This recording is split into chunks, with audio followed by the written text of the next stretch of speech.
publicaciones, especialmente sobre el pensamiento de Santo Tomás de Aquino. Desde el año pasado he empezado a publicar algunos artículos en la prensa local, en el diario Los Andes y en el diario 1.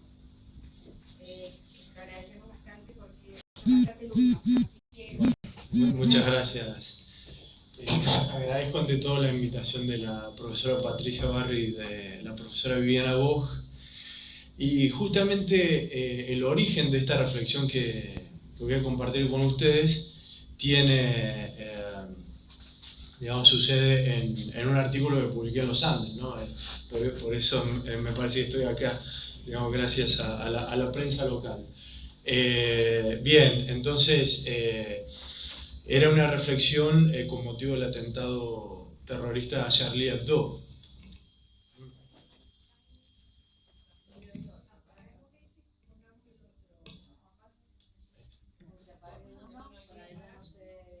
Ahí está.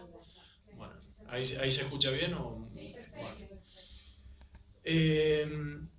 En esa reflexión hacía referencia indirecta a dos vicios occidentales tan arraigados como difíciles de ser vistos, ¿no? Sobre todo en Europa.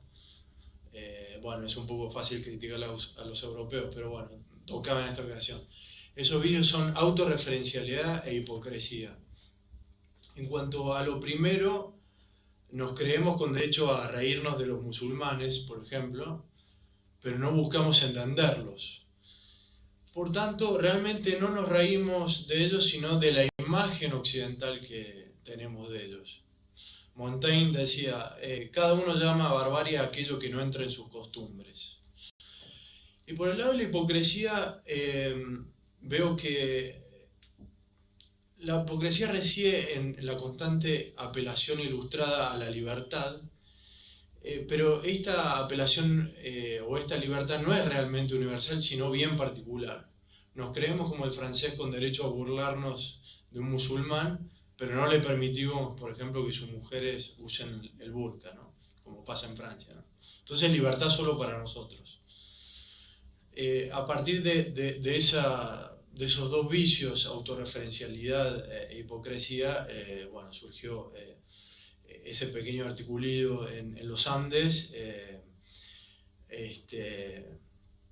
Bien, ahora evidentemente voy a ampliar la reflexión que me suscitó esas cuestiones. Creo que es hora de empezar a replantearnos algunos conceptos que están detrás de este tipo de problemas que apareció con el atentado a Charlie Hebdo, ¿no? Bueno, luego a la semana siguiente vino el caso de Nisman, tapó totalmente, incluso en los programas de televisión que había teóricos que iban invitados a hablar de eso, bueno, tapó totalmente. Pero bueno, este tipo de problemas tiene algunos conceptos que me parece que son dignos de ser replanteados o analizados de vuelta o siempre, ¿no? Dos de ellos son el de barbarie y el de religión, ¿no? Dos de ellos principales. Hay muchos más, o varios más. Entonces yo voy a dividir esta reflexión en tres puntos, ¿no? Primero voy a tratar un poco la cuestión de la barbarie, después el de la religión y por último ensayaré algunas líneas de investigación que quedan abiertas en torno a la relación o conexión entre barbarie y religión. Entonces el primer punto es la barbarie, ¿no? Y acá voy a dividirlo en dos. Barbarie se dice de muchas maneras, ¿no? Tenemos los bárbaros de hoy, o los que en Occidente consideramos bárbaros, y los bárbaros de ayer. Los días posteriores al atentado contra Charlie Hebdo, algunas reflexiones de la prensa mundial aludían justamente a la cuestión de que los bárbaros de Oriente volvían a la carga sobre Roma, es decir, sobre Occidente, ¿no? Pero por otra parte, los europeos no solo aplican el término bárbaro a los sarracenos, por decir en términos más medievales quizás, sino incluso a los nazis y los comunistas. Bueno, eso era clásico, ¿no? Decir que Auschwitz y Gulag eran prototipo de la barbarie, ¿no? Por ejemplo, así lo trata el pensador francés Edgar Morin en su obrita Pensar la barbarie del siglo XX, ¿no?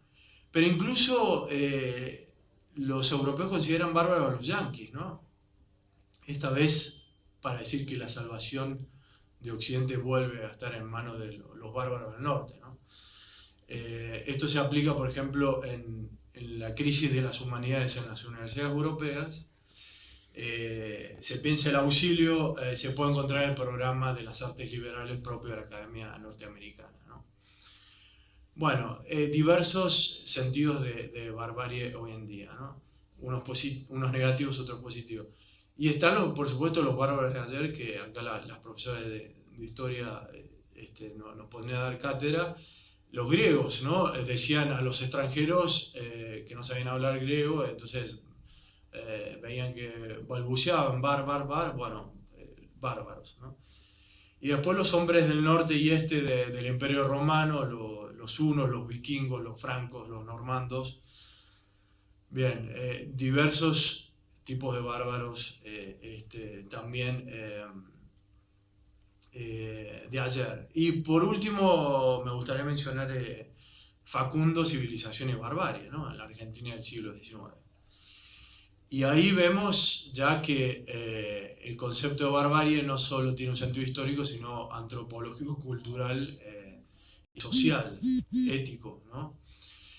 Y eso es lo que quiero sobre todo reflexionar ahora, ¿no? Una breve consideración antropológica cultural de la barbarie. Puede ser tomada la barbarie en el sentido antropológico cultural en un sentido positivo o negativo. En la mayoría de los casos se toma en un sentido negativo, ¿no? Como sinónimo de bestialidad o inhumanidad, ¿no? La barbarie, ¿no? Y así lo usa Morin en este ensayo más o menos reciente que mencioné recién, ¿no? Auschwitz, Gulag, Hiroshima también. Entonces Morin, por ejemplo, en ese librito propone que pensar la barbarie es una forma de conjurarla, ¿no? O sea, de resistir al mal y recrear el humanismo, ¿no? Bueno, pero evidentemente es una consideración negativa de la barbarie. Y yo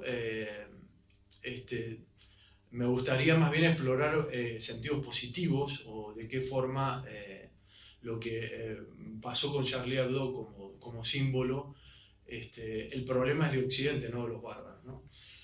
Entonces, una forma positiva creo que hay que buscar formas positivas de pensar la barbarie. Entonces, me pareció oportuno, o me parece oportuno en esta ocasión, traer a colación algunas reflexiones que encontré en el filósofo español Ortega y Gasset, ya hace casi un siglo.